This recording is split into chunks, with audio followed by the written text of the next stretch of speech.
Deshaun Watson is one of the best quarterbacks in the NFL. He's had his problems off the field, but his talent on it has been enough to still get him a $230 million deal after being traded to the Browns from the Texans this past offseason. Watson is only 26, has already led the league in passing yards, and made the Pro Bowl 3 straight years. He's one hell of a player, but how about the players drafted before him? The first overall pick at the 2017 NFL Draft was never really up for debate. There wasn't anyone better or more athletic than Myles Garrett. Garrett was a 5-star recruit, second best player in his class, and decided to go to Texas A&M, where he was just a stud. In 3 years, he had 31 sacks, and that was with injuries bugging him as a junior. He got to the pros after the Browns took him number 1 and just kept rolling. He had 7 sacks as a rookie and then exploded onto the scene. Garrett hasn't had less than 10 sacks in a year since, even despite missing 6 games. He had 13.5 sacks in 2018, 12 in 2020, and a career-high 16 sacks in 2021. He's already been an All-Pro 3 times and is getting paid $25 million a year.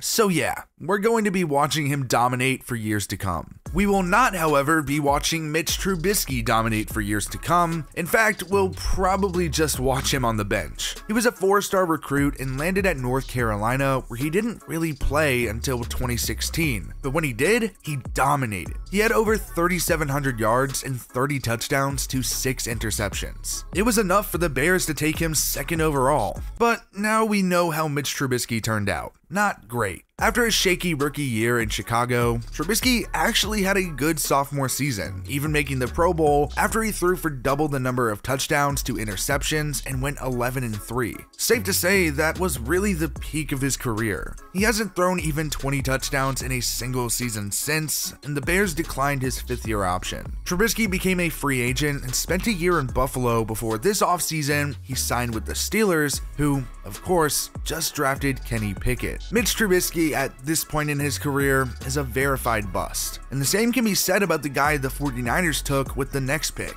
Solomon Thomas. Thomas is the very definition of a bust. He was once a 4-star who committed to Stanford, and while he did only play 2 years, he was amazing, especially as a redshirt sophomore. He had 25.5 tackles for a loss over the span before San Francisco took him at 3. His rookie year, he had 3 sacks, and the 49ers were hoping for a big jump in the future, but it just never happened. He had 3 total sacks for the rest of his time in San Francisco. That was despite playing in every game for 2 straight seasons. Then in 2020, after the 49ers had already declined his 5th-year option, Thomas tore his ACL. He signed with the Raiders for 2021 and recorded a career-high 3.5 sacks. That's it. That's his career high. He signed with the Jets this offseason with another chance to revive his career, but as it stands, Thomas is a huge bust. Now, sometimes a guy is really valuable early in his career and then falls off a bit. That is essentially what happened with Leonard Fournette. Never take a running back high in the draft, but I do understand why the Jaguars did at number 4. Fournette was the best player in the 2014 class and just straight up dominated at LSU. He missed time injured as a junior and still managed to have over 3,800 rushing yards in 3 years. Fournette has had a bit of a confusing career. He was really good as a rookie and had over 1,000 yards, but then dealt with injuries in 2018. All of a sudden, he returned and was just unstoppable. He had over 1,100 yards in 2019, but it didn't stop Jacksonville from waiving him after the season. Fournette signed with the Bucs in 2020, and while he didn't do much at all in the regular season, the legend of Playoff Lenny was born. He helped Tampa Bay to a Super Bowl win, and last year, he actually was the starter and had over 800 yards. Safe to say that he's had his moments in his career, just like Corey Davis. Davis wasn't exactly some crazy good recruit coming out of high school. He was just a 2-star recruit and landed at Western Michigan in the MAC. Davis tore it up in college. He had over 5,200 yards in 4 years, an FBS record, and it helped him go 5th at the draft to the Titans. Davis did have some good years at Tennessee, but never truly made that jump despite being the #1 receiver. He had a very underwhelming rookie season, followed by nearly 900 yards in 2018. The next year was down again, but he had a career high in 2020, nearly hitting the 1,000-yard mark.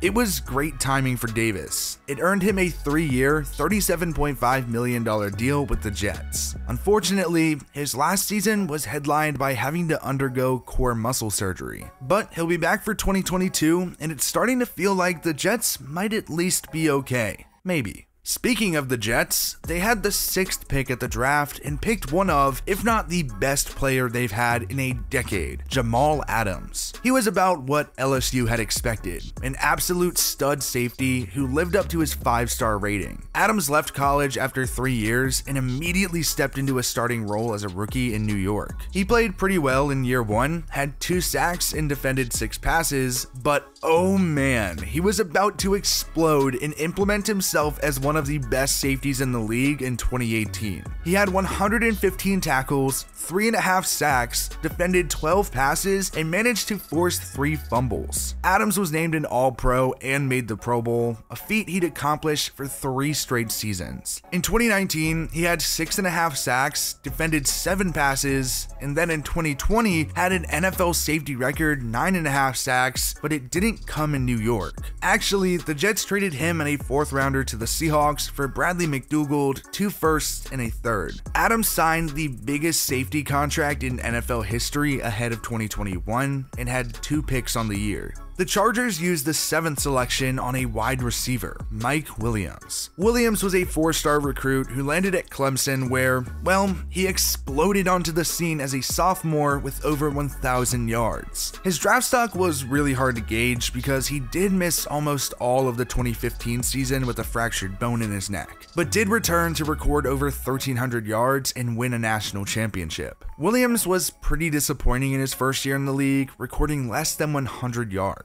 Then, in 2018, he started to showcase what makes him good, being a ridiculous red zone threat. He caught 43 passes, and 10 of those were touchdowns. He eclipsed 1,000 yards the next season, and after a lackluster 2020, he burst into an elite wideout last year. It helps catching passes from Justin Herbert, too. He had over 1,100 yards and 9 touchdowns. He signed a big, well-deserved contract this offseason. Another guy that's earned a big deal is Christian McCaffrey. The 4-star recruit tore it up at Stanford, and of course, his dad is former All-Pro wide receiver Ed McCaffrey. Christian McCaffrey was just ridiculous in college. He didn't play much as a freshman, and then for the next 2 years had over 3,600 rushing yards and over 900 receiving yards. Plus, he added 29 total touchdowns too, the running back. Unfortunately, his last 2 seasons have been cut short. He dealt with a shoulder injury in 2020 and a hamstring injury last year. There are a couple of busts in the top 10 of the draft, but none as egregious as John Ross. Ross is a prime example of what happens when you only draft someone based on a single trait, speed. He was always fast, and it was the reason he was a 4-star recruit and went to Washington. He had less than 600 yards in his first 2 seasons, and then tore his ACL and missed all of 2015. Not really a great start, but then in 2016, he had 1,150 yards, and that was despite a nagging shoulder problem. That was enough for the Bengals to take him at 9, and, well,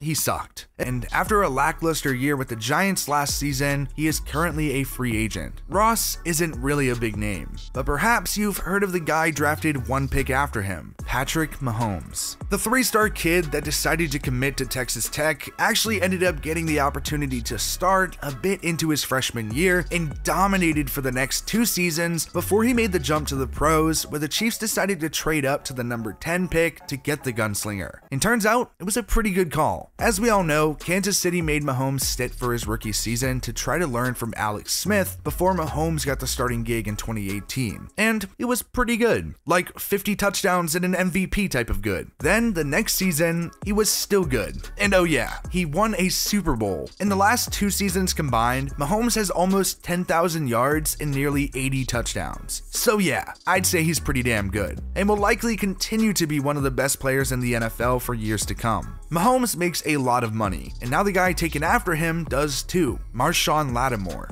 The stud cornerback was a 4-star recruit and toured up at Ohio State for, well, 1 season. He redshirted his first season and then was injured a lot in 2015, but then in 2016, he was a star and was named first team All-Big Ten. Then, the Saints took him at 11, and he's been a stud ever since. His rookie year, Lattimore had 5 picks and 18 passes defended. He was the Defensive Rookie of the Year and even made the Pro Bowl. Actually, 2018 was the only year he didn't make the Pro Bowl. The year he had 2 interceptions, 12 passes defended, and 4 forced fumbles. He was still really good, but the Pro Bowl is just a popularity game anyways. Over the last 3 seasons, Lattimore has proven that he is one of the better corners in the league with 6 picks and 34 passes defended over the span. In 2021, he inked a nice, nearly $100 million extension. Of course, that's not as pretty as Deshaun Watson's new $230 million deal. Lattimore is a stud, but like many of the players drafted before Watson, Watson isn't just better, he's more valuable too.